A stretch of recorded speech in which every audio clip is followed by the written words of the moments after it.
અને પાપડી મુઠિયાના મુઠિયાની રીત. ઓકે, પાપડી મુઠિયા ઊંધિયાની રીત. ચાલો, શું કરવાનું?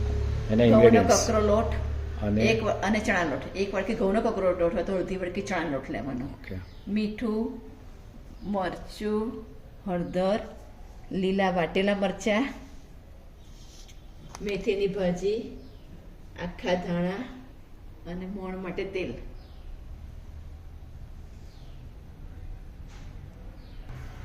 અને ખાંડ નો કકરો લોટ ને ચણા લોટ મિક્સ મિક્સ કરી દીધો. કરવાનો. કર્યો. બરાબર છે. હવે એની અંદર મેથીની ભાજી નાખવી. હમ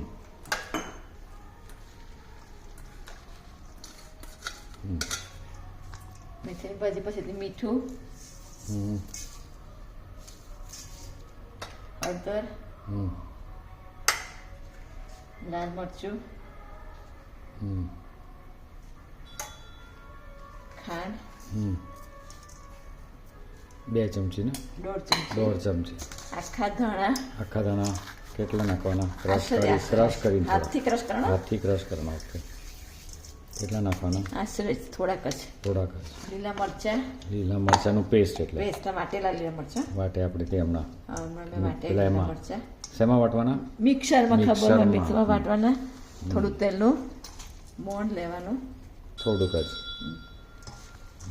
પછી એને હલાવવાનું. હલાવી મિક્સ કરી હમ અને મુઠ્ઠિયા બધા એવો પાણીની મૂઠ બાંધવાનો. બંધ કર.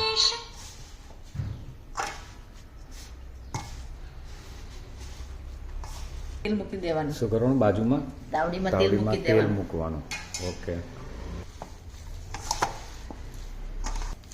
લોટ બંધાઈ ગયો છે. સેટ ટેસ્ટ કરવાનો. વાળી એટલે હવે લોટ બંધાયો એટલે મુઠિયા વાળવાના આવી રીતના. આવી રીતના મુઠ્ઠિયા વાળી હા, અને શેલો ફ્રાય. અને શેલો ફ્રાય કરવાનો. કઈ વાંધો નહીં. હાફ TDS કર. મુઠિયા મૂક્યા ને આપણે અહીંયા તળવાને શેલો ફ્રાય શેલો ફ્રાય છે. અરે ધીમા તાપે. આ ડીપ શેલો ફ્રાય થઈ રહ્યા છે. શેલો ફ્રાયમાં એકવાર આપણે પલટાવવાના. અને ખબર બંને બાજુ હા, તળવા બંને દેવાના. બાજુ તળાવવા પડે. બરાબર. બસ આ તળાઈ જાય એટલે એને બહાર કાઢો ને બંને બાજુ અને શેલો ગરમ ફ્રાય ઊંધિયામાં કરીને. નાખવાના. અને ગરમ ઊંધિયામાં નાખવા હોય ત્યારે ગરમ કરીને, એટલે ઊંધિયું પણ ગરમ જોઈએ ને આ પણ ગરમ જોઈએ. આ મેં અહીંયા કાઢે છે આપણે એ તળેલા છે એટલે આ રીતે આપણા મુઠિયા ચલે તૈયાર થઈ શિવાની થઈ ગઈ. જાય. એકલા એકલા ચટણી જોડે પણ બી ખવાય ખવાય. ચટણી જોડે અને સાથે સાથે ઊંધિયામાં પણ નખાય.